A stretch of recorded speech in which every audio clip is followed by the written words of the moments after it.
স্বামীর কাছে বউ একটা আমানত। বউ একটা কি? বউয়ের খেয়ানত করে এমন স্বামী মনে হয় জিনাইদা নাই, আছে না? নাই। খেয়ানতটা কি? বউয়ের সৌন্দর্য দেখার একমাত্র অধিকার কার? একার না সবার? একার না সবার? একাকে? অনেকে চুপ করে আছে। বয়ফ্রেন্ড, এই ভালো করে বলেন কার? স্বামী। বয়ফ্রেন্ড কোন শব্দ ইসলামে? গার্লফ্রেন্ড শব্দ কোন ইসলামে? ইসলামে আছে হলো হাজব্যান্ড ওয়াইফ, স্বামী স্ত্রী, ইজাব কবুল কবুল কবুল। এছাড়া কোন সম্পর্ক ইসলামে জাস্ট ফ্রেন্ড আছে না? নাই। Just friend. আর কি আছে? হ্যাঁ, বেস্ট ফ্রেন্ড, ক্লাসমেট, বন্ধু বান্ধবী, কত শব্দ, কত কত কি। সম্মানিত ভাইয়েরা, একজন পুরুষের কাছে একজন পরনারী কখনো নিরাপদ হতে পারে না, ঠিক কিনা? বন্ধু কখনো হতে পারে না। এক সময় তার সঙ্গে তার অবশ্যই দৈহিক সম্পর্ক হবেই হবেই হবেই হবেই, ঠিক কিনা? সারাদিন যদি আপনি সিগালকে ডাক দিয়ে বলেন, সিগাল মুরগি খাইও না, সিগাল কি মুরগি না খেয়ে থাকবে? সিগালের খাবার কি? ও খাবেই। ওকে আপনি না বলে পারবেন না। তাহলে বউ হচ্ছে স্বামীর কাছে আমানত। বউ দেখবে একজন, কিন্তু কিছু কিছু লোক আছে বউ ধরেন ম্যারেজ ডে পালন করে, আছে না? ম্যারেজ ডে পালন করে, আবার ঈদের দিন, বিশেষ দিন, বৈশাখ, তারপরে 31st নাইট, 14ই ফেব্রুয়ারি, আরো কত কি। এই সমস্ত দিন যখন আসে তখন বউটাকে নিয়ে সুন্দর করে আগে হোন্ডাই তোলে। হোন্ডা হচ্ছে R15 নাকি কয় যুবকরা? কত কও? R15। তো ওটার সিট, যে ড্রাইভিং সিটটা হলো উপরে না নিচে? দেখছেন, সব জানেও, আমি আর কি কব। আচ্ছা, প্যাসেঞ্জার সিটটা হলো উপরে, মানে ড্রাইভার হলো নিচতলা আর প্যাসেঞ্জার হলো উপরতলা। উপরতলা দেওয়ার উদ্দেশ্য হলো উপরতলায় বউ, নিচতলায় স্বামী। উপরতলায় বউটাকে নিয়ে গোটা ঝিনাইদা করে, আর যাকেই দেখে তাকেই বলে, দেখো তো বউটা কেমন। এটা তো আমানত রক্ষা, তাই না? আমানত রক্ষা এটা। আবার সারাদিন এরকম করে ঘোরাঘুরি করে সন্ধ্যার সময় বউটাকে সাজগোজ করায় ফেসবুকে দেবে, সুন্দর করে একখান ছবি তোলে, উলঙ্গ ছবি তোলে, ফেসবুকে পোস্ট দিয়ে বলে, প্রিয় ভাইরা আসুন আমার বউটাকে সবাই জামাতের সাথে দেখি। কিসের সাথে? জামাতের সাথে। তাহলে কি এটা কি আমানত হলো না খেয়ানত হলো? আমানত রক্ষা হলো না খেয়ানত হলো? খেয়ানত হলো। আমার বন্ধুগণ, আমার নবীজি স্ত্রীদের ব্যাপারে কত সচেতন ছিলেন, পরিবারের ব্যাপারে কত সচেতন ছিলেন। আমার নবীজি একদিন রাস্তা দিয়ে যাচ্ছিলেন, হঠাৎ করে ফাতিমা রাদিয়াল্লাহু আনহার একটা অপ্রয়োজনীয় আওয়াজ, একজন নারীর আওয়াজ রাস্তা থেকে শোনা গেল। রাসূল শোনা মাত্রই ভিতরে ঢুকলেন। ভিতরে ঢুকি বলছেন, ফাতিমা শোনো, তুমি একজন নারী মানুষ, আল্লাহ তোমাকে নারী করে পাঠিয়েছেন। তোমার মহিলা কণ্ঠের ভিতরে আল্লাহ রাব্বুল আলামিন পরপুরুষের জন্য আকৃষ্ট দিক দিয়েছেন। মেয়েরা যখন কথা বলবে বড় আওয়াজ না ছোট আওয়াজ? ছোট আওয়াজে কথা বলবে, কিন্তু তোমার কণ্ঠের আওয়াজ আমি রাস্তা পর্যন্ত শুনতে পেয়েছি। এটা আমার জন্য আকাঙ্ক্ষার ছিল না, অনাকাঙ্ক্ষিত ছিল। এটা করা উচিত নয় মা। ফাতিমা রাদিয়াল্লাহু তাআলা আনহা বললেন, আব্বাজান চরম ভুল করে ফেলেছে, আর হবে না, আমি আর জোরে কখনো কথা বলবো না। আমার রাসূল একদিন সাহাবে কেরামদের সঙ্গে কথা বলছিলেন, দরজায় দাঁড়ানো, পিছনে দাঁড়ায় আছেন আম্মাজান আয়েশা সিদ্দিকা রাদিয়াল্লাহু তাআলা আনহা। হঠাৎ করে রাসূল লক্ষ্য করে দেখেন কোন সাহাবী নাই, কিন্তু একজন অন্ধ সাহাবী নবীর সঙ্গে দেখা করার জন্য দূর থেকে আসতেছেন। রাসূল বলছেন, আয়েশা আমার সঙ্গে একজন সাহাবী সাক্ষাৎ করতে আসছে, তুমি এখন ভিতরে চলে যাও। আম্মাজান আয়েশা বলছেন, ইয়া রাসূলুল্লাহ, যে সাহাবী আপনার সঙ্গে দেখা করতে আসছে তার তো চোখই নাই, সে তো অন্ধ মানুষ, কোনো সমস্যা তো হওয়ার কথা না। রাসূল বলেন, আয়েশা সাহাবীর চোখ অন্ধ, তোমার চোখ অন্ধ নাকি? যাও ভিতরে চলে যাও। তাহলে বউয়ের আমানত রক্ষা করার দায়িত্ব কার? আসতে বলবেন না কার? তাহলে এই যে মার্কেটে ঘুরে বেড়ায় মহিলাগুলো, কাদের বউ? সব চুপ করে আছে। ভালো করে ধরে ফেলছি তো, ধরে ফেলছি আমি। রাগ করতেছেন নাকি আপনারা? তাহলে মার্কেটে যে ঘুরে বেড়ায় লাল লিপস্টিক লাগায়া, এই বউগুলো কাদের? এই মেয়েগুলো কাদের? হিসাব করতে হবে, আমানত নষ্ট করা যাবে না। প্রত্যেকের দায়িত্ব সম্পর্কে একদিন প্রশ্ন করবেন কে? আল্লাহ। আমানত। আমার বন্ধুগণ, একজন শাসক হবেন, জনগণ তার জন্য আমানত। স্বামী হবেন, বউ তার জন্য আমানত। পিতা হবেন, সন্তান তার জন্য আমানত। ওমর রাদিয়াল্লাহু তাআলা আনহু খলিফাতুল মুসলিমিন ছিলেন, শাসক ছিলেন। গোটা রাত মানুষ ঘুমায়, আর ওমরে ফারুক গোটা রাত কি করেন? জেগে থাকেন।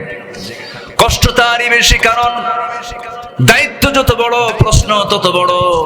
গোটা রাত চলে যেত। ওমর রাদিয়াল্লাহু আনহু তার শাসনামলে যে কত বছর, যে কয় বছর তিনি শাসন করেছেন, একটা রাত তিনি কখনো আরামে বিছানায় তিনি পিঠ লাগাতে পারেন নাই। ক্ষমতা যখন পেয়েছেন আমানত মনে করেছেন। ক্ষমতা যখন পেয়েছেন, সেই দিন থেকে শুরু করে নিয়ে মৃত্যুর দিন পর্যন্ত চুল পরিমাণ আরাম তিনি ভোগ করতে পারেন নাই। শুকায় শুকায় যাচ্ছিলেন। প্রশ্ন করা হলো, ওমর আপনি শুকায় যাচ্ছেন, আপনার একটু স্বাস্থ্যের দিকে সচেতন হওয়া দরকার। ওমরে ফারুক কেঁদে কেঁদে বলছেন, তোমরা আমাকে এমন দায়িত্ব দিয়েছো, এই দায়িত্ব আমাকে ঘুমটাকে হারাম করে দিয়েছে। আমি রাতে ঘুমাতে পারি না। জনগণকে না দেখলে, জনগণের দুঃখ দুর্দশা নিজের চোখে না অবলোকন করলে বুঝতে পারি না।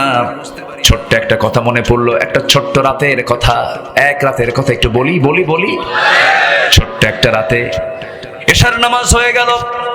বউকে ডাক দিয়ে বলছেন, বউ আমার এশার নামাজ জামাত আদায় করলাম, নামাজ পড়ায় আসলাম। শাসকরা নামাজ পড়াবে না পড়বে? বলেন, শাসকরা নামাজ পড়বে না পড়াবে? আর আমার দেশে কি করে? পড়ে? পড়েও না। এই তো লাইনে আসছেন।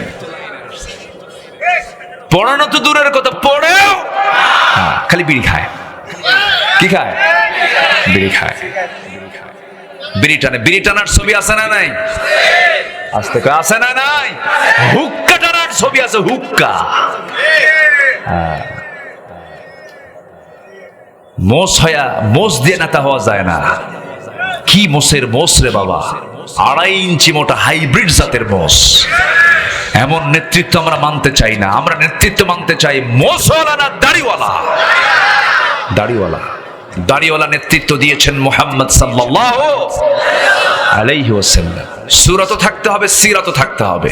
সূরাতও থাকতে হবে, সিরাত, দর্শনও থাকতে হবে, গুণও থাকতে হবে। আল্লাহু আকবার বলেন। সাইয়েদনা ওমর ফারুক রাদিয়াল্লাহু আনহু তিনি এশার নামাজ পড়ালেন। নামাজ পড়ে স্ত্রীর কাছে এসে বলছেন, স্ত্রী তুমি তোমার বিশাল দায়িত্ব। আমি কাউকে ভয় পাই না, দুনিয়াতে কোনো মানুষকে ভয় পাই না, খালি তোমারে ভয় পাই। বউরে ভয় পান না? এখন আস্তে আস্তে কয়, এই বউকে ভয় পান না? হ্যাঁ, তো সংসার হবে না তো। আমি তো ভয় পাই। বউকে না ভয় পেলে সংসার করবেন কেমনে আপনি? বউকে ভয় পেতে হবে, কারণ বউ যদি কিয়ামতের দিন আপনার বিরুদ্ধে দাঁড়ায়, আপনি জান্নাত পাবেন না তো। দেখেন এখন আবার ঠিক হয়, ঠিক কিনা বলেন? বউ যদি কিয়ামতের দিন যদি আমার আপনার বিরুদ্ধে দাঁড়িয়ে যায়, আপনার বউ আপনার বিরুদ্ধে, আমার বউ আমার বিরুদ্ধে যদি দাঁড়িয়ে যায়, উপায় নাই। রাসূল বলেছেন, যে স্ত্রী বলবে আমার স্বামী ভালো, আল্লাহ বলছেন সেই বান্দা আমার কাছে ভালো। আল্লাহু আকবার বলেন। তাহলে বলেন, বউয়ের যত্ন নেওয়ার দরকার আগে না পরে? আস্তে আগে না পরে? পিছন দিয়া? পিছন দিয়া না মহব্বত কইরা? অন্যের বউ না নিজের বউ? এটা যেন মনে থাকে। আবার সাইয়েদনা ওমর ফারুকের কাছে একজন আসছে বিচার নিয়ে, বিচার নেওয়ার জন্য আসছে। বসে আছে হলো বাহিরের ঘরে, এটাকে বলে কাছারি ঘর। এলাকায় কি কয়? কাছারি ঘর বলে তো না? ওয়েটিং রুম যেটা, বসে আছে বৈঠকখানা। সাইয়েদনা ওমর ফারুক বের হচ্ছেন না। অনেকক্ষণ ধরে ওই লোকটা মানে তার বিচার প্রার্থী হয়ে সে দাঁড়ায় আছে, আসলেই তার বিচারের কথাটা শোনাবেন। কিন্তু উনি গেছেন যে বিচার নেই, সেই বিচারটা হলো স্বামীর সাথে তার বইয়ের গন্ডগোল, ওই লোকটার সঙ্গে তার বইয়ের গন্ডগোল, এটা মিটাতে হবে। যাইয়া দেখেন দীর্ঘ সময় ধরে ওমর ফারুক রাদিয়াল্লাহু আনহুর সাথে তার স্ত্রীর গন্ডগোল, মানে বাকবিতণ্ড চলতেছে, চরম বাকযুদ্ধ চলতেছে। উনি ভাবলেন যে বিষয় নিয়ে আমি আসলাম বিচার প্রার্থী হয়ে ওমরের কাছে, সেই সমস্যা তার ঘরের মধ্যেই, উনি আর কি বিচার করবেন। এই দৃশ্য দেখে উনি আর প্রশ্ন তুললেনই না, উনি না প্রশ্ন করি না বিচার প্রার্থী হয়ে উনি চলে যাচ্ছেন বাড়ির দিকে। পিছন থেকে ডাক দেবে, এই তুমি কেন আসছো, কিছুই তো বললা না, এমনি চলে যাচ্ছ কেন? যে সমস্যা নিয়ে আসছিলাম আপনার কাছে, সেই সমস্যা দেখে আপনার ঘরের মধ্যে ঢুকছে কেন, কি হয়েছে? আমার বউয়ের সঙ্গে আমার গন্ডগোল মিটাবেন আপনি, আপনি বিচারক, আপনার বউয়ের সঙ্গে আপনার গন্ডগোল আপনি কি মিটাবেন? সাইয়েদনা ওমর ফারুক বললেন, ভাইজান এদিকে আসো, আমি ওমর, আমার নাম শুনলে রোম পারস্য থরথর করে কাঁপে। আমি ওমর, আমি যে রাস্তা দিয়ে যাই শয়তান সে রাস্তা দিয়ে যায় না।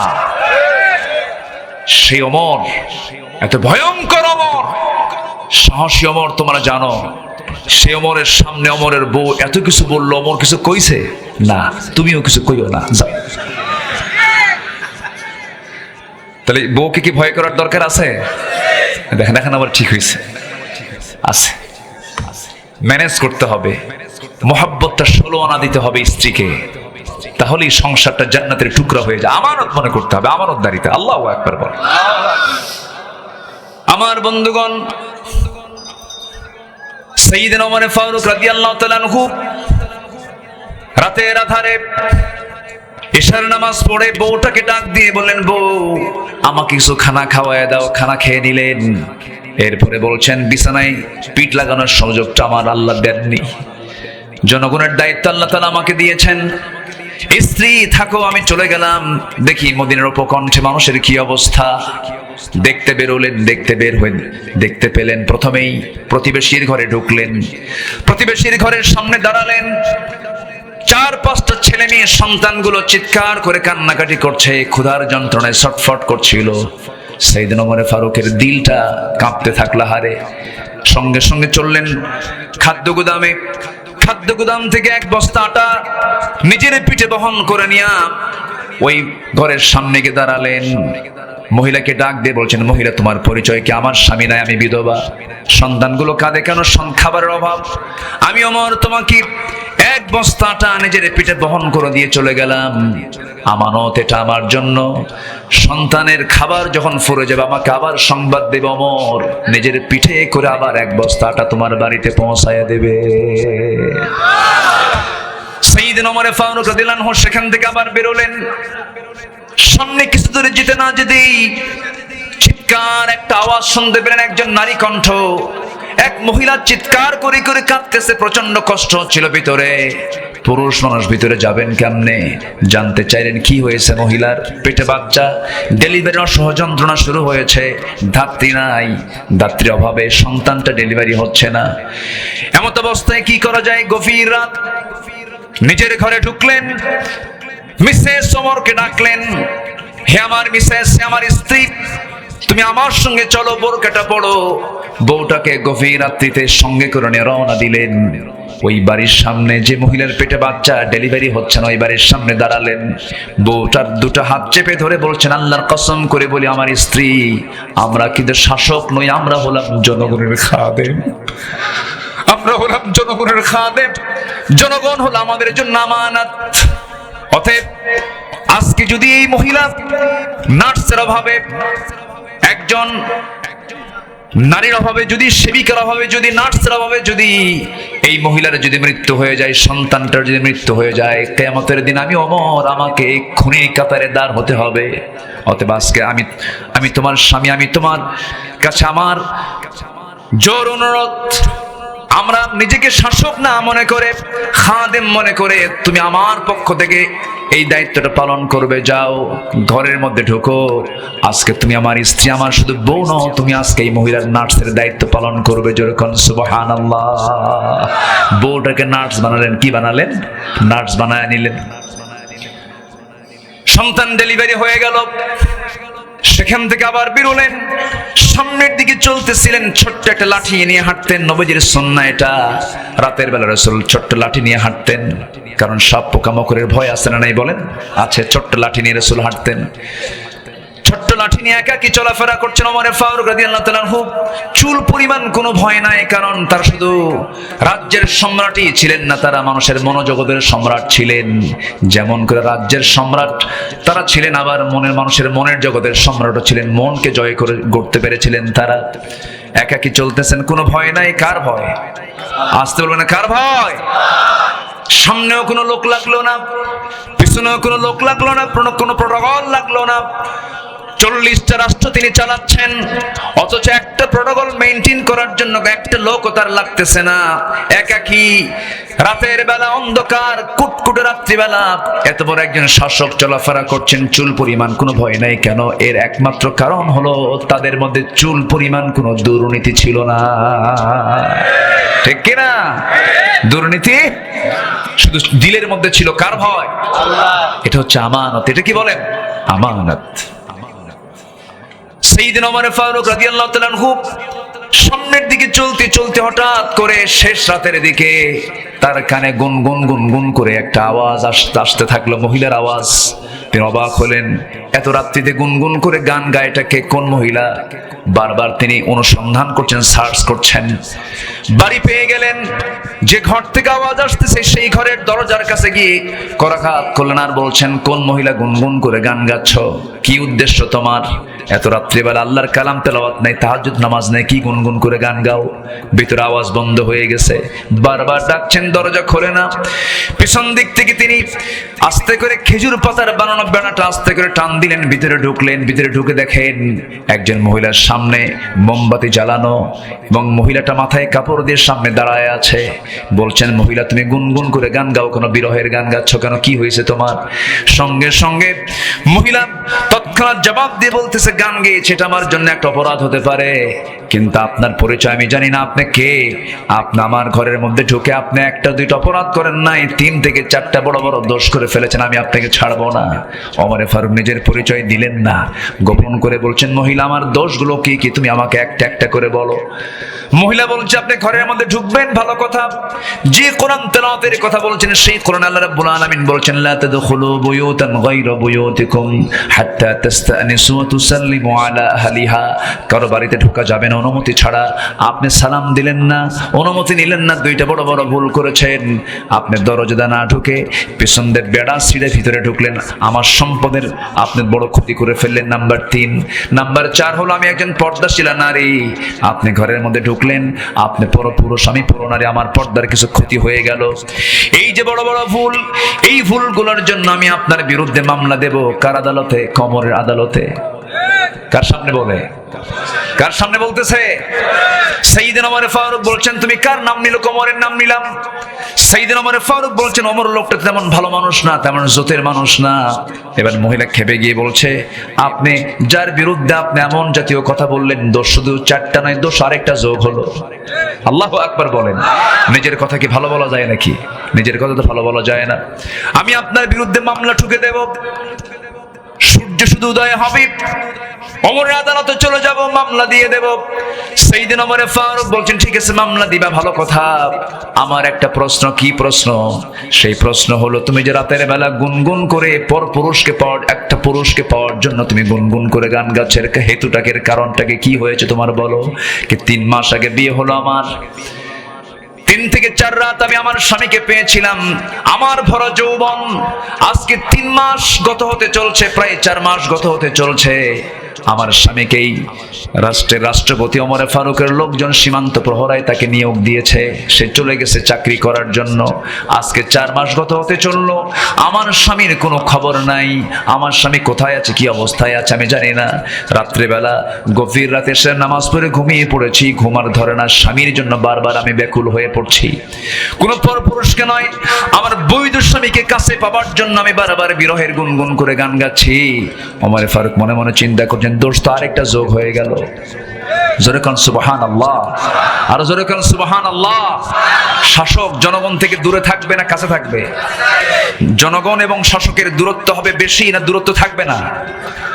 দূরত্ব থাকা যাবে না, একদম কাছাকাছি অঙ্গাঙ্গি হবে থাকতে হবে। এটাই হচ্ছে আমানতদারিতা, ঠিক কিনা? আলোচনা শুনতে রাজি আছেন তো সবাই নাকি? কারো কোনো কষ্ট নেই? জোরে বলি ইনশাআল্লাহ। আমার নবীর কয়টা গুণ শিখবো আজকে আমরা? চলতেছে কয় নাম্বার? আরো আছে কয়টা? তাহলে ফজর কি সময় দিচ্ছেন আমাকে? জোরে বলি ইনশাআল্লাহ, আরো জোরে বলি ইনশাআল্লাহ। আল্লাহ রাব্বুল আলামিন আমানতদারিতার ব্যাপারে বলছেন, ইন্নাল্লাহা ইয়া'মুরুকুম আন তু'আদ্দুল আমানাতি ইলা আহলিহা ওয়া ইযা হাকামতুম বাইনান নাসি আন তাহকুমু বিল আদল ইন্নাল্লাহা নি'ম্মা ইয়া'ইযুকুম বিহ। জোরে বলুন আল্লাহু আকবার। সূরাতুন নিসা আয়াত নম্বর 58। আল্লাহ রাব্বুল আলামিন আমানতদারিতার ব্যাপারে অর্ডার দিয়েছেন, তোমরা আমানতটাকে পূর্ণ করো, খেয়ানত করো না। কারণ যার আমানতদারিতা নাই তার ঈমান আসতে, তার ঈমান নাই। আল্লাহ রাব্বুল আলামিন ঈমানদারের যত গুণ বলেছেন, যত জায়গায় গুণের কথা বলেছেন সেখানে আমানতের কথা বলেছেন। এক জায়গায় বলছেন ওয়াল্লাযীনা হুম লিআমানাতিহিম ওয়া আহদিহিম রাউন ওয়াল্লাযীনা হুম আলা সালাওয়াতিহিম ইউহাফিযুন উলাইকা হুমুল ওয়ারিসুন আল্লাযীনা ইয়ারিসুনাল ফিরদাউসা হুম ফিহা খালিদুন। জোরে বলুন আল্লাহু আকবার। নাম্বার 3 হলো নবীজির বড় গুণ ছিল, তিনি ছিলেন ধৈর্যশীল। ধৈর্যশীলতা দিয়ে তার জীবনটা ছিল সাজানো। রাসূল মার খেয়েছেন কম না বেশি? আসতে বলবেন না, কম না বেশি? এত মার খেয়েছেন তিনি। মক্কার মাটিতে একদিন রাসূলকে মারতে মারতে রক্তাক্ত করে ফেলা হলো। তায়েফের কথা কে না জানেন? তায়েফের রাসূলকে মারতে মারতে এক পর্যায়ে রাসূল সেন্সলেস হয়ে পড়েছেন, কোনো হোশ নাই। নবীজির মাথার রক্তগুলো গড়ে গড়ে পায়ের তলা পর্যন্ত চলে গেছে। পায়ের তলার সঙ্গে জুতার জমাট বেঁধে গেছে। রাসূল টেনে টেনে খুলতে পারেন না, আর শাজিম কাঁপতেছে, ফেরেশতারা কাঁপতেছে, ফেরেশতারা অস্থির হয়ে গেছে। জিবরিল আমিন এসে বলছেন, ইয়া রাসূলুল্লাহ, এই তায়েফবাসী আপনাকে এত অত্যাচার করলো, এত জুলুম করলো, আপনি শুধু বলে দেন এই তায়েফবাসীকে দুই পাশের দুই পাহাড় দিয়ে চাপা দিয়ে শেষ করে দেব। রাসূল বলছেন, ও আমার ভাই জিবরাইল, আমি মুসার মতো দোয়া করব না, আমি নূহের মতো দোয়া করব না। আমার এই সমস্ত তায়েফবাসী বুঝে নাই, না বুঝে না জেনে আমার প্রতি অত্যাচার করেছে, জুলুম করেছে, আমি এদের সমস্ত ভুলগুলোকে আমি রাসূল মাফ করে দিলাম। জোরে বলি সুবহানাল্লাহ, আরো জোরে বলি সুবহানাল্লাহ। আমার নবীজির মধ্যে প্রতিশোধ ছিল না, ক্ষমা ছিল। ক্ষমা ছিল। আমাদের মধ্যে কি থাকা দরকার? ক্ষমা থাকা দরকার। যার মধ্যে ক্ষমা বেশি, আল্লাহর ক্ষমা তার উপরে বেশি। আল্লাহুম্মা ইন্নাকা আফুউন তুহিব্বুল আফওয়া ফাআফু আন্না। আল্লাহ তুমি ক্ষমাশীল, ক্ষমাকে ভালোবাসো, আমাদেরকে ক্ষমা করে দাও। ধরুন আপনার একজন ভাইয়ের সঙ্গে গন্ডগোল লেগেছে, আপনি নিজে গিয়ে তার কাছে সরি বলবেন, এটা আপনার জন্য আপনি বড় মুজাহিদ। আপনি নিজেকে ছোট ভাববেন, আপনি বড় মুজাহিদের ভূমিকা পালন করলেন, বিশাল বড় সওয়াব আপনি পেয়ে যাবেন। যে ব্যক্তির মধ্যে জিদ বেশি কাজ করবে, এটা হলো শয়তানের মেডিসিন। কার মেডিসিন বলেন? শয়তানের মেডিসিন। জিদ থাকা যাবে না ইমানদারের জীবনে। ইমানদারের জিদ হবে একটাই, সেটা হলো যেমন করে হোক তাহাজ্জুদ পড়বো, যেমন করে হোক ফজর পড়বো। আল্লাহু আকবার বলেন। ভালো কাজে আমরা এগিয়ে যাব। তাআওয়ানু আলাল বিররি ওয়াত তাকওয়া ওয়া লা তাআওয়ানু আলাল ইসমি ওয়াল উদওয়ান। আল্লাহ রাব্বুল আলামিন আরেক জায়গায় বলছেন, ওয়াসারিউ ইলা মাগফিরাতিম মির রাব্বিকুম ওয়া জান্নাতিন আরদুহাস সামাওয়াতি ওয়াল আরদ উইদ্দাত লিল মুত্তাকিন। জোরে বলুন আল্লাহু আকবার। তাহলে আমাদের ধৈর্য আনার দরকার আছে না নাই? নাম্বার 1 হলো, মনে আছে আপনাদের? নাম্বার 1 হলো কি? সত্যবাদিতা। নাম্বার 2 হলো আমানতদারিতা, আমানা। নাম্বার 3 হলো সবর, ধৈর্যশীলতা। আল্লাহু মা'আস সাবিরিন। জোরে বলুন আল্লাহু আকবার। নাম্বার 4 হলো তাওয়াক্কুল, নির্ভরতা। তাওয়াক্কুল মানে অর্থাৎ হচ্ছে আমি নির্ভরশীল কার উপরে? আসতে বলবেন না, কার উপরে? চাকরি নাই, কি করে খাবো? বিপদ কেমনে চলবো? পরিবারে আগুন ধরেছে, কেমনে টাকা ধার করবো? অনেকে হতাশ চিত্ততা নিয়ে থাকেন, আছে না নাই বলেন? আছে। এটা ইমানদারের জীবনে আসতে পারে না, কারণ ইমানদারের ভরসার জায়গা দুইটা না একটা। ইমানদারের ভরসার জায়গা দুইটা না একটা। কে? আরো জোরে, আরো জোরে, আরো জোরে। এই লোকগুলো যায় কোথায়? চলে যাচ্ছে। অনেক রাত হয়ে গেছে, শেষ করে দিই, দোয়া করে দিই। দোয়া করবো না? যে যেতে নাই তারা ধরেন নাকি? রাগ করতেছেন নাকি? একটু বসেন, একটু বসেন। তাওয়াক্কুল এটা বিশাল বড় একটা গুণ, বিশাল বড় গুণ। সন্তান 7 বছর, ছেলে সন্তান মারা গেছে, বলেন তো বাপ মার মাথা ঠিক থাকার কথা? মাথা ঠিক থাকার কথা। একজন নবী ছিলেন যাকে আল্লাহ তাআলা 80 বছরের বয়সে সন্তান দিয়েছিলেন। 80 বছরে বুড়া মানুষ, সন্তান দেওয়া হলো, এমন জায়গায় সন্তান প্রসব হলো, এমন জায়গায় সন্তান লালিত পালিত হলো। এই পৃথিবীতে হারামের ভিতরে, কাবার ভিতরের বাসিন্দা ছিলেন একজন নারী, তিনি হচ্ছেন হাজরা আলাইহিস সালাতু ওয়াস সালাম। যেরকম সুবহানাল্লাহ। সন্তান হলো, 7 বছর বয়স হলো, একটু বোঝা, একটু টান, একটু ডাক দেওয়া শুরু হলো। আল্লাহ বলেন, ইব্রাহিম আমি তো সিদ্ধান্ত নিয়েছে ওরে জব করতে হবে, কোরবানি করতে, ইন্নী আরা ফিল মানামি আন্নী আযবাহুক, জব করতে হবে। উনি কি আল্লাহর উপরে ভরসা ছেড়েছিলেন? ভরসা ছেড়েছিলেন না। যে অবস্থায় থাকে না কেন, ইব্রাহিমের সেই বিশাল পরীক্ষা, আগুনের পরীক্ষা, সন্তানের পরীক্ষা, পারিবারিক পরীক্ষা, রাষ্ট্রীয় পরীক্ষা, সব পরীক্ষায় ভরসা করেছেন কার উপরে? আসতে বলবেন না, কার উপরে? এক একটা পয়েন্টের উপরে একটা বিশাল লম্বা আলোচনা হয়ে যেত। সময় তো খুব অল্প, এবং ধৈর্যের বাঁধও ভেঙে যাচ্ছে। ওয়াজ হচ্ছে ধৈর্যের, এইদিকে মারতেছে দৌড়। তাহলে কেমন হলো বলেন? ওয়াজের সাথে তো বাস্তবতার মিল একটু কম পাচ্ছি। একটু বসেন না, একটু বসেন। আগামীতে মাহফিল যখন করবেন, প্রধান বক্তাকে উঠায় দিবেন 9:30টায়। ঠিক আছে না? বলেন তো ঠিক আছে না? হ্যাঁ, তাহলে একটা মাহফিলের সৌন্দর্য 16 আনা ঠিক থাকে। আল্লাহ কবুল করুন, জোরে বলি আল্লাহুম্মা আমিন। নাম্বার 5 হলো ইখলাস, একনিষ্ঠতা। ইখলাস যদি না ঠিক থাকে, তার কোনো আমল কবুল করবেন না কে? কবুল করবেন না কে? আমি সহজ, আমি নামাজ না পড়লে কেমন হয়? এটা কি ইখলাস হলো? এটা কি ইখলাস হলো? আমি সভাপতি হই আর আমি ওই মসজিদের একজন মুসল্লি হই, নামাজ পড়বো কার জন্য? এটা হচ্ছে ইখলাস। আল্লাহ রাব্বুল আলামিন বলেন, وما أمروا إلا ليعبدوا الله مخلصين له الدين। এবং তাওয়াক্কুলের ব্যাপারে আল্লাহ রাব্বুল আলামিন বলছেন, ومن يتوكل على الله فهو حسبه। যে ব্যক্তি আমার উপরে ভরসা করে, আমি তার জন্য আমি নিজেই যথেষ্ট হয়ে যাই। যেরকম সুবহানাল্লাহ। যখন কোনো বান্দা আল্লাহর দিকে 1 হাত আগায়, আল্লাহ তার দিকে 10 হাত আগান। যে বান্দা আল্লাহর দিকে হেঁটে হেঁটে আসে, আল্লাহ তার দিকে দৌড়া দৌড়া যান। আল্লাহ বলছেন, বান্দার তুই আমার দিকে হেঁটে হেঁটে আসবি, আমি তোর দিকে দৌড়া দৌড়া যাব। বান্দা, আমি তোর জন্য 1টা নয়, 2টা নয়, 8টা জান্নাত বানায় রেখে দিয়েছি। তুই আমার জান্নাতে প্রবেশ করবি, শর্ত হলো, ইয়া আইয়াতুহান নাফসুল মুতমাইন্নাতু রজিই ইলা রাব্বিকি রাদিয়াতাম মারদিয়াহ ফাদখুলি ফি ইবাদি ওয়াদখুলি জান্নাতি। জোরে বলুন আল্লাহু আকবার। নাম্বার 6 হলো আদালত এবং ন্যায় বিচার। ন্যায় বিচার এবং আদালত আমার নবীর জীবনে প্র্যাকটিক্যাল তিনি দেখিয়েছিলেন। আমার নবীর শাসনামলে বিচারালয়ে একজন বিচার প্রার্থী হয়ে চলে আসলো। সম্ভ্রান্ত পরিবারের একজন মহিলা চুরি করে ধরা পড়ে গেছে। ধনী মানুষ, সম্ভ্রান্ত পরিবার। সেই পরিবার আবার ওমরে ফারুককে ম্যানেজ করে ফেলেছে। ওমরে ফারুককে ডাক দিয়ে বলতেছি, ভাই ওমর, তুমি যদি রাসূলকে বুঝাতে পারো, রাসূল হয়তো বুঝবেন। সম্ভ্রান্ত পরিবারের এই মহিলা হঠাৎ করে চুরি করে ধরা পড়েছে, তার হাতটা তো কাটা পড়ে যাবে, কেমন হবে? এটা বংশের জন্য একটা দুর্নাম হয়ে যাবে। আপনি তাদের পক্ষ হয়ে আপনি একটু সুপারিশ করেন। নবীর সামনে এসে বলছেন, ইয়া রাসূলুল্লাহ, আমি ওমর, আমি জানি ওই পরিবারটা খুব সম্ভ্রান্ত, দেখুন তো একটু শাস্তিটা লঘু করা যায় কিনা। চুরির যে শাস্তি, হাত না কেটে ন্যূনতম কোন শাস্তি দেওয়া যায় কিনা। আমার নবীজি বলছেন, ওমর, তোমার দারাজ কণ্ঠ সেই কোথায় চলে গেল?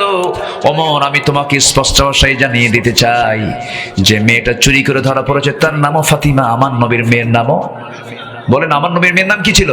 ফাতিমা। রাসূল বলেন, শোনো, ওই সম্ভ্রান্ত পরিবারের যে মেয়েটা ওই ফাতিমা না হয়ে যদি ফাতিমা বিনতে মুহাম্মদ যদি চুরি করে ধরা পড়তো, আমি ফাতিমাকে সম্মুখে এনে সবার চোখের সামনে আমি নিজে তার হাত কেটে এই বিচারের রায় কার্যকর করে দিতাম। যেরকম সুবহানাল্লাহ। তাহলে আইন সবার জন্য। আমার দেশে অসমান। কারণ কিসের আইন নাই বলেন? আসতে বলুন না, কিসের আইন নাই? কোরআনের আইন নাই। ওমর ফারুক রাদিয়াল্লাহু আনহু তার ছেলে মদ্যপ ছিল, মদ্যপান করে ধরা পড়েছে, প্রমাণ হয়ে গেছে, নিজের হাতে তাকে মেরে দুনিয়া থেকে বিদায় করে দিয়েছেন। আমার বন্ধু আদালত, আল্লাহ রাব্বুল আলামিন বলেন, ইয়া আইয়ুহাল্লাযীনা আমানু কুনু কাওয়ামিনা লিল্লাহি শুহাদাআ বিল কিসত। তোমরা কি করবে? সুন্দর করে আদালতটাকে কায়েম করবে, ন্যায় বিচার প্রতিষ্ঠা নিশ্চিত করবে। কার হুকুম? আসতে বলবেন না, কার হুকুম? নাম্বার 7 হলো তওবা করা, ক্ষমা প্রার্থনা করে। এটা নবীর সুন্নাহ ছিল, নবীর চরিত্র ছিল। আল্লাহ রাব্বুল আলামিন রাসূলকে বলছেন, খুযিল আফওয়া ওয়া আমর বিল আরফি ওয়া আরিদ আনিল জাহিলিন। জোরে বলুন আল্লাহু আকবার। তাহলে তওবা করব কার কাছে? বিড়ি খাই স্যার, বিড়ি খাবো না। দেখেন সবাই চুপ, আর কিচ্ছু কয় হুজুর এটা শুনবো না। বিড়ি খাই স্যার, জীবনে বিড়ি, দেখেন আওয়াজ নাই। মাহফিলে এসে বলে কি জানেন, হুজুর বিড়ি খাওয়া কি জায়েজ আছে? মানে উনি জায়েজের চেষ্টায় আছেন। আচ্ছা আপনি বলেন তো, বিড়ি কোন একজন নবী খাইছে বলেন তো? এরকম কোন নবীর নাম বলতে পারবেন আপনি? এই যে লক্ষাধিক পয়গম্বর আল্লাহ তাআলা পাঠালেন, কোন পয়গম্বর বিড়ি টানলেন না। এই বিড়ি টানাটা আসলো কোন জায়গা থেকে? কি টানা টানে, এক টানে ধোঁয়া 3 তলায় পাঠায়। আছে না নাই? আছে। আল্লাহ তাআলা সকল নেশা থেকে এই জাতিকে হেফাজত করুন। এটা জোরে বলেন না ভাই, আরো জোরে বলেন। বিড়ির সাথে ধোঁয়া আছে না নাই? আগুন আছে না নাই? ধোঁয়া আগুন, এটা কি জাহান্নামের লক্ষণ না জান্নাতের লক্ষণ? ধোঁয়া থাকবে জাহান্নামে, আগুনও থাকবে জাহান্নামে। নেন টানতে থাকে, আর কিছু বললাম না। আচ্ছা, সকল নেশা, কারণ নিজের জীবনের ক্ষতি হবে এমন খাদ্য খেলেও এই ব্যাপারে প্রশ্ন আছে না নাই? এটা দেহটা আমার জন্য আল্লাহ তাআলা আমানত করে দিয়েছেন। এই দেহের লাঞ্চকে আমি বিড়ি খেয়ে পৌঁছায় দিচ্ছি, এটার জন্য জবাবদিহিতা আছে না নাই? আচ্ছা, নষ্ট করা যাবে না। নাম্বার 8 হলো দয়া সহানুভূতি। দয়া সহানুভূতি, আমরা দয়া দেখাবো, সহানুভূতি দেখাবো। আমাদের মধ্যে দয়ার পরিমাণ কম হবে না বেশি হবে? বেশি হবে। রাসূল খুব দয়ার সাগর ছিলেন। রাসূল কিসের সাগর ছিলেন বলেন তো? দয়ার সাগর ছিলেন। জেনা করে প্রমাণ হয়ে গেছে এক মহিলার চূড়ান্ত শাস্তি, তাকে পাথর মেরে দুনিয়া থেকে বিদায় করা হবে। মহিলা জেনা করেছে, কোনো সাক্ষীও ছিল না। মহিলা নিজে এসে নবীর আদালতে এসে বলছে, হুজুর আমি জেনা করে ফেলেছি। রাসূল বলেন, না তুমি জেনা করো নাই। না হুজুর আমি জেনা করেছি। না তুমি করোনি। না হুজুর আমি জেনা করেই ফেলেছি। না তুমি করোনি জেনা। না হুজুর সত্যি আমি জেনা করে ফেলেছি। পৃথিবীর কোনো সাক্ষী লাগবে না হুজুর, আমি নিজে সাক্ষী আমি জেনা করেছি। রাসূল বললেন, জেনা করেছো? তুমি তো নিজেই বলে ফেললা। তাহলে এখন জেনার ফলে কি পেটে কোনো বাচ্চা আসছে? হুজুর বাচ্চা তো চলে আসছে। রাসূল বললেন, তোমার তো অপরাধ হয়েছে, ঠিক আছে, সন্তান তো কোনো দোষ করেনি, যাও সন্তান ডেলিভারি না হওয়া পর্যন্ত আমি তোমার উপরে কোনো আইন কার্যকর করতে পারবো না, তুমি চলে যাও বাড়িতে। হুজুর আমার যদি মৃত্যু হয়ে যায়, আমার কিছু করার নাই, তবে আমি তোমার জন্য দোয়া করে যাও। মহিলা চলে গেছে, সাহাবী চলে গেছেন। সন্তান লালন ওই পেটের মধ্যে ধারণ করে আছেন। 9টা মাস পূরণ হয়ে গেল। সেজদায় পড়ে পড়ে কাঁদেন, তওবা করেন, আল্লাহর কাছে রোনাজারি করতে থাকেন। ঘন্টার পরে ঘন্টা, শুধু নয়, দিনের পর দিন, মাসের পরে মাস। 9টা মাস পূরণ হয়ে গেল, সন্তান ডেলিভারি হয়ে গেল। ব্যাখ্যা এসেছে, এই মহিলা করলেন কি 3 দিন 2 দিন পরে নয়, মাত্র 1টা দিন পর, ডেলিভারির 1টা দিন পরে সন্তানটা বাসায় রেখে সোজা নবীর আদালতে গেলেন। গিয়ে বলছেন, ইয়া রাসূলুল্লাহ আপনি আদালত কায়েম করেন, আপনি আমার উপর আদালত কায়েম করুন। কেন? সন্তান ডেলিভারি হয়ে গেছে, আপনি আমার উপর আইন কার্যকর করে দেন। আমার রাসূল বলেন, মহিলা সন্তান যে ডেলিভারি হয়েছে সেই সন্তানটা বাড়িতে জীবিত না মৃত রেখে এসেছে? হুজুর সন্তান তো জীবিত। রাসূল বলছেন, হাউলাইনি কামিলাইন, সন্তানকে অবশ্যই 2 বছর দুধ পান করাতে হবে। হুজুর এত লম্বা সময় যদি আমি মরে যাই, রাসূল বলেন, আমি তোমার জন্য দোয়া করে যাও। মহিলা আবার চলে আসতে বাধ্য হলেন। একজন আসামি, এত বড় একজন আসামি হওয়ার পরেও তার জন্য কোনো পুলিশ লাগলো না, প্রশাসন লাগলো না, কোনো জেলখানাও লাগলো না, কারণ ওই বান্দার মধ্যে ভয় কাজ করেছে একমাত্র কার? আসতে বলবেন না কার? আল্লাহর ভয়। ভুল করেছেন আবার অনুতপ্ত হয়েছেন, এটা হচ্ছে ইমানদারের গুণ। সন্তানকে দুধ পান করালেন, 6টা মাস চলে গেছে। 6টা মাসের মধ্য দিয়ে সন্তানকে টোটালি দুধের অভ্যাস বন্ধ করে অন্য খাবারের প্র্যাকটিস গড়ে তুলে এবারে 3য়বারের মতো মহিলার সন্তানটাকে কোলের মধ্যে করে নিয়ে নবীর সামনে হাজির হয়ে বলছেন, হুজুর আজকে সন্তান সহ চলে আসছি, এই যে সন্তান দেখতে পাচ্ছেন, এই সন্তানটা আর আমার বুকের দুধ খাওয়ার প্রয়োজন হবে না, অন্য খাবার খাওয়া শিখেছে, আর দেরি করবেন না হুজুর, 3য়বারের মতো আপনার আদালতে হাজির হলাম, আপনি আজকে আমার উপরে শাস্তি কার্যকর করে দেন। আমার নবীজি বলছেন, ও মহিলার সন্তানটা আমার হাতে তুলে দাও। সন্তান নবী তার হাতের মধ্যে উঠায় নিলেন, উঁচু করে ধরলেন এবং বলছেন, ও সাহাবীরা, এই যে সন্তানটা আমার হাতে দেখতে পাচ্ছ, এই সন্তানের লালন পালনের দায়িত্ব যে বান্দা গ্রহণ করবে, আমি রাসূল ওয়াদা করছি সেই বান্দার সাথে আমি জান্নাতের মধ্যে 2 নখের দূরত্ব অবস্থান করব। জোরে বলি সুবহানাল্লাহ। দৌড় মেরে কয়েকজন সাহাবী চলে এলেন, একজনের কোলে রাসূল ওই সন্তানকে দিয়ে দিলেন। আমার নবীজির চোখে পানি টলমল করছে, নবীজি কাঁদতেছেন আর এইদিকে অর্ডার দিচ্ছেন, কোনো কথা নাই, কারণ জেনার শাস্তিতে ইসলাম নিশ্চিত করে দিয়েছে। এবার রাসূল বলছেন, মহিলাকে নিয়ে যাও, ও মুক্ত মরু প্রান্তরে বুক পর্যন্ত পুঁতে রেখে পাথর মেরে তাকে শেষ করে দাও। এটা কার হুকুম? আসতে বলবেন না কার হুকুম? জেনা আছে যেখানে অসুখ আছে সেখানে জেনা আছে, যেখানে রোগ আছে সেখানে জেনা আছে, যেখানে অশান্তি আছে সেখানে এই অশান্তিকে দূর করার জন্য, রোগ মুক্ত সমাজ করার জন্য জেনার শাস্তি একমাত্র ইসলাম যা নিশ্চিত করেছে এটার মধ্যে মহাকল্যাণ নিহিত। অনেকে বুঝতে চায় না, বোঝার চেষ্টাও করে না। আমার বন্ধুগণ, আজকের দুনিয়াতে জেনার ফলে অসুখ বিসুখ দুনিয়াতে সবচেয়ে কম না সবচেয়ে বেশি? সবচেয়ে বেশি। গোটা দুনিয়াতে মানুষ আজকে রোগী হয়ে গেছে, একমাত্র মূল কারণ হলো অবাধ যৌনাচারের কারণে, নিয়ন্ত্রণহীন যৌনাচারের কারণে, ইসলামী অনুশাসন না মেনে চলার কারণে।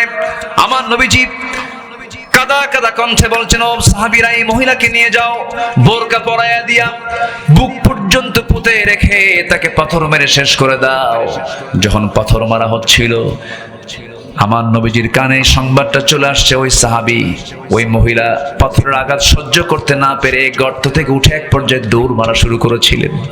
আবার সাহাবীরা তাকে ধরে এনে বুক পর্যন্ত পুঁতে রেখে পাথর মেরে তাকে শেষ করে দেওয়া হলো, শেষ করে ফেললেন। সাহাবে কেরাম সাইয়েদনা আলী রাদিয়াল্লাহু আনহু নবীর সামনে দাঁড়িয়ে বলছেন, ইয়া রাসূলুল্লাহ, ওই মহিলাকে যখন পাথর মারছিলাম, ওই মহিলার শরীর থেকে ছিটকে সে কিছু নাপাক রক্ত আমার গায়ে এসে লাগলো।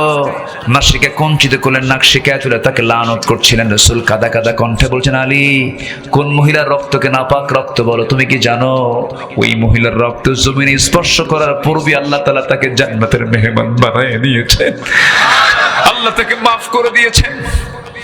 আবার একজন সংবাদ দিয়ে এনে বলল, হুজুর, আমরা ওই মহিলাকে যখন পাথর মারছিলাম সহ্য করতে না পেরে সঙ্গে সঙ্গে সে উঠে দাঁড়িয়েছিল, সেই গর্ত থেকে উঠে সে দৌড় মারতেছিল। রাসূল আবেগ আপ্লুত হয়ে বললেন, তোমরা তাকে কেন ছেড়ে দিলা না? তোমরা তাকে কেন ছেড়ে দিলে না? যদিও এটা শরীয়ত সম্মত কথা নয়, কিন্তু মানবতার জন্য দয়ার সাগর যে তিনি, দয়া দেখিয়ে তিনি এই কথা বলে ফেলেছেন। আমার নবীজি বলছেন, ও সাহাবীরা, এই মহিলাকে জানাজার আয়োজন করো, জানাজা কেউ পড়াবে না। এই মহিলার জানাজার দায়িত্ব আমি রাসূল নিজে গ্রহণ করলাম। জানাজায় রাসূল দাঁড়ায় গেলেন। রাসূল জানাজা শেষ করে বললেন, সাহাবীরা, এই মহিলা জীবনের শেষ সময় পর্যন্ত যে পরিমাণ তওবা করেছে, যে পরিমাণ চোখের পানি ফেলে ফেলে কেঁদেছে, আল্লাহর প্রতি যে পরিমাণ ইখলাসের সাথে ব্যাক করেছে, আল্লাহ তাআলা তার সকল গুনাহ তো মাফ করে দিয়েছেন। এই মহিলার তওবা যদি এই মদিনার 70 জন গুনাহগারদের মাঝে যদি বন্টন করা হতো, 70 জন গুনাহগারকে মাফ করে আল্লাহ রাব্বুল আলামিন তাদের 70 জনকে জান্নাত দিয়ে দিতেন। তাহলে আমাদের ভালো হওয়ার সুযোগ আছে না নাই? আসতে বলবেন না, আছে না নাই? সেই সুযোগটা হলো তওবা। সেই সুযোগটা কি? তওবা। যে বান্দার মধ্যে তওবা থাকবে, সেই বান্দার মধ্যে দয়া থাকবে, সহানুভূতি থাকবে, নম্রতা থাকবে, ভদ্রতা থাকবে। নাম্বার 9 হলো নম্রতা ছিল আমার নবীজির ভিতরে, ভদ্রতা ছিল। নবীজি অত্যন্ত বিনয়ী ছিলেন। ও ইবাদুর রহমানিল্লাযীনা ইয়ামশুনা আলাল আরদি হাওনা ওয়া ইযা খাতাবাহুমুল জাহিলুনা জাহিলুনা ক্বালু সালামা। জোরে বলুন আল্লাহু আকবার। নাম্বার 10 হলো কৃতজ্ঞতা। লাইন শাকারতুম লাযীদান্নাকুম। আমার নবীর ভিতরে কৃতজ্ঞতার সুননা ছিল। চূড়ান্ত কৃতজ্ঞ ব্যক্তি ছিলেন মুহাম্মদ সাল্লাল্লাহু আলাইহি ওয়াসাল্লাম। নাম্বার 11 হলো সুজাআত, তার মধ্যে ছিল সাহসিকতা ছিল। যুদ্ধের ময়দানে তিনি ভীরু ছিলেন না সাহসী ছিলেন? বলেন ভীরু না সাহসী? 313 জন সাহাবী নিয়ে হাজার সৈন্যের বিরুদ্ধে মোকাবেলা। ভীরু লোকের কাজ না সাহসী লোকের কাজ? ভীরু লোকের না সাহসী লোকের কাজ? সাহসী মানুষের কাজ। অনেক লম্বা লম্বা কথা ছিল, সুযোগ তার পেলাম না। নাম্বার 12 হলো নেক কাজের আদেশ, অসৎ কাজের নিষেধ বাধা। সৎ কাজের আদেশ দেওয়া, অসৎ কাজের বাধা দেওয়া, এতে 1 নম্বর স্থান দখল করেছেন মুহাম্মদ সাল্লাল্লাহু আলাইহি ওয়াসাল্লাম। রাসূল দাওয়াত দিয়েছেন আবু জেহেলকে একবার না হাজার বার, একবার না হাজার বার, হাজার বার দাওয়াত দিয়েছেন। নাম্বার 13 হলো বিশ্বাসযোগ্যতা, সেকাহ, আরবিতে সেকাহ বলা হয়। বিশ্বাসযোগ্যতা তিনি অর্জন করতে পেরেছিলেন। জোরে বলি আল্লাহু আকবার, আরো জোরে বলি আল্লাহু আকবার। 14 হলো নিষ্ঠা, ইখলাস ফিল আমাল, এটা ছিল তার মধ্যে সবচেয়ে গুরুত্বপূর্ণ গুণগত দিক। নাম্বার 15 হলো সর্বশেষ সহনশীল ছিলেন। জীবনের সকল জায়গায় তার মতো সহনশীল ব্যক্তিত্ব আর পৃথিবীতে দ্বিতীয়টা আসবে না। সেই নবীর আমরা উম্মত হতে পেরেছি।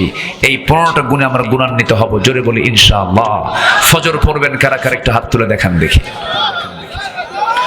ফজর পড়বেন কারা কারা, জোরে চিৎকার মেরে বলি আল্লাহ আমাদেরকে ফজর, জোহর, আসর, মাগরিব, ইশা 5 ওয়াক্ত সালাত আদায় করার তৌফিক তুমি আল্লাহ দিয়ে দাও।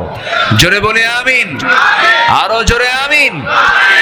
বউ স্বামীর জন্য কি মনে আছে? এই আমানত রক্ষা করার জন্য বোরকা গায়ে দেওয়ার দরকার আছে না নাই? কারো বউ বোরকা ছাড়া চলবে না। জোরে বলি ইনশাআল্লাহ। আল্লাহ কবুল করুন। নামাজ পর্দা এটা যেন ঠিক থাকে, আল্লাহ কবুল করুন। সাহায্য করবেন কে? সাহায্য করবেন কে? আল্লাহ তাআলা। আসুন যে যেখানে আছেন আমরা বসে পড়ি। অনেক রাত হয়েছে, 1:45 12:30 পার হয়ে গেছে অনেক। আমি চেয়েছিলাম 12টার মধ্যে শেষ করে দেব। সবাই বসেন। আমরা এখন দোয়ার জন্য চাইবো কার কাছে? দোয়া হচ্ছে ইবাদতের মূল। দোয়া মুখুল ইবাদাহ, ইবাদতের মূল হচ্ছে দোয়া। যিনি দোয়া করে যাবেন না, মূল কাজ থেকে তিনি বঞ্চিত হয়ে গেলেন। বসেন, এক্ষুনি সবাই দোয়ায় শামিল হবেন। আমরা চাইবো কার কাছে? অনেকে গজল শুনতে চেয়েছেন, ছোট্ট একটা গান শোনায় দিই, 1 লাইন শোনায় দিই। ধৈর্য আছে আপনাদের ভিতরে? সবচেয়ে সুন্দর কে? সবচেয়ে সুন্দর কে? দুনিয়া সুন্দর, মানুষ সুন্দর, আসমান সুন্দর, জমিন সুন্দর, সুন্দরে সুন্দরে পাল্লা। জানি না কত সুন্দর তুমি আল্লাহ, জানি না কত সুন্দর তুমি আল্লাহ। সবচেয়ে সুন্দর কে? ঝর্ণা ছুটে চলে কে বেকে, পৃথিবীর পটে কত ছবি এঁকে। ঝর্ণা ছুটে চলে কে বেকে, পৃথিবীর পটে কত ছবি এঁকে। নদীর কলতানে সাগরের গর্জনে, নদীর কলতানে সাগরের গর্জনে, ঢেউয়ে ঢেউয়ে দেয় পাল্লা। জানি না কত সুন্দর তুমি আল্লাহ, জানি না কত সুন্দর তুমি আল্লাহ। বাগানে ফুটে ফুল রাশি রাশি, রাতেরই তারা ভরা চাঁদের হাসি। ঠিক কিনা? বাগানে ফুটে ফুল রাশি রাশি, রাতেরই তারা ভরা চাঁদের হাসি। গুনগুন গানে ডেকে মৌমাছি মধু চাকে, ফুলে ফুলে করে হল্লা। জানি না কত সুন্দর তুমি আল্লাহ, জানি না কত সুন্দর তুমি আল্লাহ। দক্ষিণা বাতাস গায়ে পরশ বলে, তার টানে পাল তোলে নৌকা চলে। তোমারই নামে মনে ভাটিয়ালি সুরের তানে, তার টেনে যায় মাঝি মাল্লা। জানি না কত সুন্দর তুমি আল্লাহ, জানি না কত সুন্দর তুমি আল্লাহ। বলেন দুনিয়া সুন্দর, মানুষ সুন্দর, আসমান সুন্দর, জমিন সুন্দর, সুন্দরে সুন্দরে পাল্লা, জানি না কত সুন্দর তুমি আল্লাহ, জানি না কত সুন্দর তুমি আল্লাহ।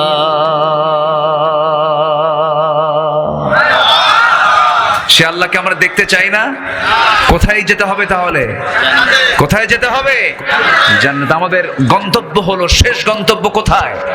জান্নাত। এই হোক আমাদের প্রত্যাশা। আসুন আমরা এখন কাম সারছে, আমি তো তেলাওয়াত দিয়ে শুরু করেছি। আসেন আমরা এখন দোয়া করি। আমরা চাইবো কার কাছে? আল্লাহর কাছে। আল্লাহর কাছে। সবাই বলে সুবহানাকাল্লাহুম্মা ওয়া বিহামদিকা আশহাদু আল্লা ইলাহা ইল্লা আনতা আস্তাগফিরুকা ওয়া আতুবু ইলাইকা। চিৎকার মেরে বলি, ইয়া আল্লাহ, আমার জীবনের সগীরা কবীরা, ছোট বড় সব গুনাহ তুমি আল্লাহ মাফ করে দাও। জোরে বলুন ইয়া রাব্বাল আলামিন, ইয়া রাব্বাল আলামিন। সবাই আমরা একদম বিনয়ীভাবে, অত্যন্ত নম্রতা নিয়ে, খুশুর সাথে, অত্যন্ত একগ্র চিত্ততা নিয়ে আমরা চাইবো কার কাছে? আল্লাহর কাছে। আপনি দোয়াটা করে দেন। হ্যাঁ, আমি করব ভাইজান?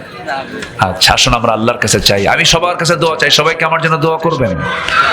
আমিও দোয়া করি আপনার জন্য। আগামীর দেশ হবে কোরআনের দেশ। জোরে বলি ইনশাআল্লাহ। কোন দল বুঝি না, দল বুঝি কার?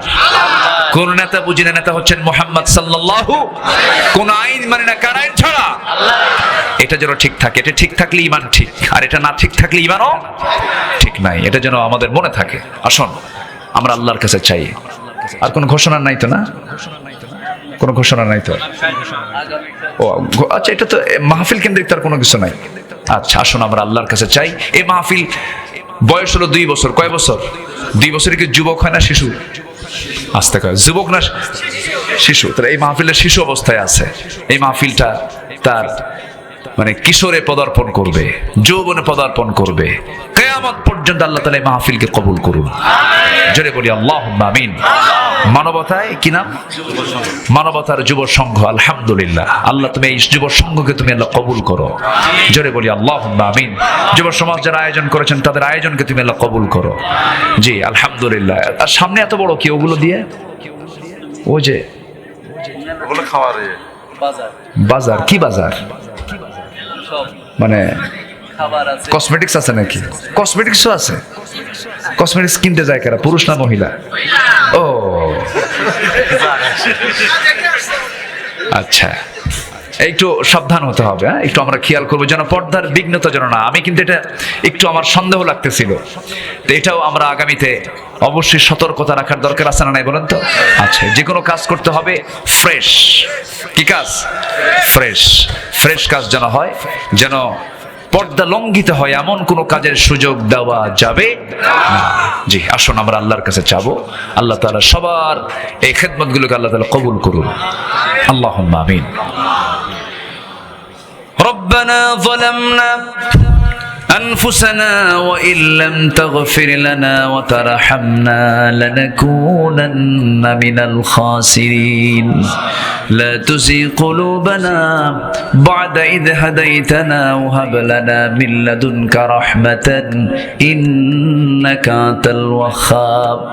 গভীর রাত, নিঝুম রাত, ঝিমানো রাত্রিতে খোলা আকাশের নিচে হাজার হাজার মুসলমান নরনারী নিয়ে তোমার কালামের 2-3টা আয়াতকে সামনে রেখে তোমার নবীজির সীমাহীন চরিত্র থেকে সামান্য কিছু কথা, সামান্য কিছু জীবনী নিয়ে, তার চারিত্রিক দিক নিয়ে কিছু কথা বলেছি। আলোচনা শেষান্তে সে কাঙ্গাল ফিকিরের মতো 2টো হাত ভিক্ষুকের মতো পেতে আছে। আল্লাহ, গুনার দিকে নজর দিও না, বান্দা মনে করে তামাম জিন্দেগীর সমস্ত গুনাহগুলোকে মেহেরবানি করে মাফ করে দাও। জনম দুঃখিনী মা, জনম দুঃখী বাপ যান যারা দুনিয়া থেকে বিদায় নিলেন, জিন্দেগির গুনাহগুলো মাফ করে দাও, কবরগুলোকে জান্নাতের টুকরা বানায়া দাও। আলোচনা শেষ করে অনেকে বাড়ি ফিরে যাব, বাড়িতে ফিরে গিয়ে সব দেখবো কিন্তু মাকে দেখতে পাবো না রে, বাবাকে দেখতে পাবো না, বাবা কবরবাসী হয়ে গেছে, মা কবরবাসী হয়ে গেছে। পৃথিবীর সব খবর অনেক দূরে থাকার পরও দেখা যায়, শোনা যায়, জানা যায়, শোনা যায় রে, কিন্তু মা গহীন কবরে চলে গেছে যার, একবার পৃথিবীর কোনো খবরের এই সমস্ত মার খবর পাওয়া যায় না, কবরের কোনো খবর আসে না, চলে গেছে কতদিন আগে মা, কতদিন আগে চলে গেছেন বাবা যান। ও আল্লাহ, এমন ভাই আমার সঙ্গে হাত তুলতে পারেন যিনি নিজের হাতে নিজের মাকে দাফন করেছেন, নিজের বাবার লাশ নিজের পেটে বহন করে কবর পর্যন্ত নিয়ে চলে গেছেন। সে আব্বা আম্মা যারা চলে গেল, জিন্দেগির গুনাহগুলো মাফ করো, কবরের সমস্ত আযাবকে তুমি আল্লাহ মাফ করে দাও। আব্বা আম্মার জন্য কেমন করে দোয়া করতে হয় তাও শিখিয়ে দিয়েছো আল্লাহ। চক্ষুটা বন্ধ করুন, হাত একটু উঁচু করে আল্লাহ সেখানে দোয়া পড়ে সবাই বলুন, রব্বিরহামহুমা কামা রব্বায়ানি সাগীরা, রব্বিরহামহুমা কামা রব্বায়ানি সাগীরা, রব্বিরহামহুমা কামা রব্বায়ানি সাগীরা। আল্লাহ তাআলা বিশেষ করে এই মাহফিলের আয়োজন করলেন যারা, কষ্ট করে আসলেন যারা, বিনিময়ে কিয়ামতের কঠিন ময়দান যেদিন কেউ কাউকে চিনবে না, এমনকি মা সন্তানকে পর্যন্ত স্বীকার করে বসবে, সেই কঠিন ময়দানে এই মাহফিল সবার জন্য নাজাতের মাধ্যম তুমি আল্লাহ বানাইয়া দিও। মাহফিলকে কবুল করো, আমাদের সবাইকে তুমি আল্লাহ দয়া করে কবুল আর মঞ্জুর করে নাও। আল্লাহ তাআলা তাফসীর ময়দানের যিনি জীবন্ত পাখি, কোরআনের পাখিটাকে আমরা হারিয়েছি একটা বছর আগে, হায় আল্লাহ তাআলা পাখিটার কবরটাকে তুমি জান্নাতের টুকরা বানাইয়া দাও। তার সারা জীবনের লালিত স্বপ্ন ছিল এই জমিনে কোরআনটা বিজয়ী হওয়া, হায় আল্লাহ তাআলা তুমি তাকে দেখার সুযোগ করে দাও নাই, কিন্তু আমাদের সবার কামনা আল্লাহ এই জমিনে কোরআনের রাজ কায়েম হয়েছে এমন দৃশ্য দেখার তৌফিক তুমি আল্লাহ আমাদের দেখাইয়া দাও। যেমন করে 24 দেখাইয়া দিয়েছো, সামনে এমন একটা সময় আমাদেরকে দেখায় দিবা যে জনপদে কোরআনের আইন বাস্তবায়ন হয়ে যাবে আল্লাহ, এমন দৃশ্য দেখার তৌফিক তুমি আল্লাহ আমাদের সবাইকে দিয়ে দাও। আয় আল্লাহ তাআলা, আমার ডানে, আমার বামে, আমার সামনে, আমার পিছনে যত ভাই হাত তুলেছেন, আর যত মা বোন হাত তুলেছেন, আল্লাহ যার যা চাওয়া তুমি আল্লাহ পাওয়া করে দিও, যার যে সমস্যা তুমি আল্লাহ সমাধান করে দিও, রোগাক্রান্ত রোগ মুক্ত করে দাও, ঋণগ্রস্ত ঋণ মুক্ত হওয়ার তৌফিক দিয়ে দাও। এক কথায় যার যে সমস্যা তুমি আল্লাহ দয়া করে সমাধান করে দাও। মহেশপুরের প্রত্যেকটা ঘরকে ইসলামের দুর্গ বানায়া দাও, ঘরে ঘরে খালিদ বিন ওয়ালিদ পয়দা করো, আয়েশা সুমাইয়া খাদিজার মতো মা তুমি আল্লাহ পয়দা করে দাও। দুনিয়া থেকে কোন দিন বিদায় নেব জানি না, ডান হাতে আমলনামা না আসা পর্যন্ত কবরে নিও না রে আল্লাহ। অনেক মায়ের কত সমস্যা আছে, মাদের সকল সমস্যাকে তুমি আল্লাহ সমাধান করে দাও। আয় আল্লাহ তাআলা, যে ঘরে মেয়ে আছে বিয়ে হয় না, বিয়ের ব্যবস্থা করে দাও, সৎপাত্র স্তর তৌফিক তুমি আল্লাহ দিয়ে দাও। আয় আল্লাহ তাআলা, এই পৃথিবীতে আসার তো সিরিয়াল ছিল, যাওয়ার তো কোনো সিরিয়াল নাই, কে মরে যাব, কে দুনিয়া থেকে আগে বিদায় নেব, কে পরে বিদায় নেব তুমি আল্লাহ ভালো করে জানো। সব তালিকে তোমার কাছে আল্লাহ, মেহেরবানি করে মরতে যখন হবে তুমি আল্লাহ শহীদে মত কপালে জুটাইয়া দিও। দুনিয়া থেকে কোন দিন বিদায় নেব জানি না, যেদিন মরে যাব টান মেরে ঘর থেকে বের করে দেবে রে। জীবনের শেষ গোসলটা হয়ে যাবে, মরা মুখ সব দেখে দেখে চলে যাবে, কবরের সময় দিবি, বাঁশ চাপা দেবে, মাটি চাপা দেবে, ওই যে কবরের সময় দেবে রে, আর কোনদিন কেউ খোঁজ নিতে যাবে না রে। 24 ঘন্টা যাবে না, মাথার চুলগুলো খসে খসে পড়বে, সেই চুলে কত শ্যাম্পু দিলাম, তেল দিলাম রে, চুল আমরা আটকা রাখতে পারবো না। 3 দিন যেন যাবে না, চামড়াগুলো গলে গলে পোকার পেটের খাবার হয়ে যাবে। 7 দিন যাবে না রে, পেটের নাড়ি ভরি সব চোখ মুখ কান নাক বের হওয়া শুরু হয়ে যাবে, কিম্ভূত কিমাকার চেহারা হয়ে যাবে রে। ও আল্লাহ, মাত্র 3টা মাসের ব্যবধান, কবর খনন করে যদি দেখা হয় কয়েকটা হাড় ছাড়া কিচ্ছুই খুঁজে পাওয়া যাবে না কবরে। এই তো জীবন রে আমার, শেষ সময়, শেষ দেখা যায় তুমি ছাড়া কোনো বন্ধু আমার জীবনে আর নাই রে। ও আল্লাহ, সে অন্তিম মুহূর্ত, অন্তিম সময় যখন চলে আসবে, জবানে জারি করে দিও লা ইলাহা ইল্লাল্লাহু মুহাম্মাদুর রাসূলুল্লাহ।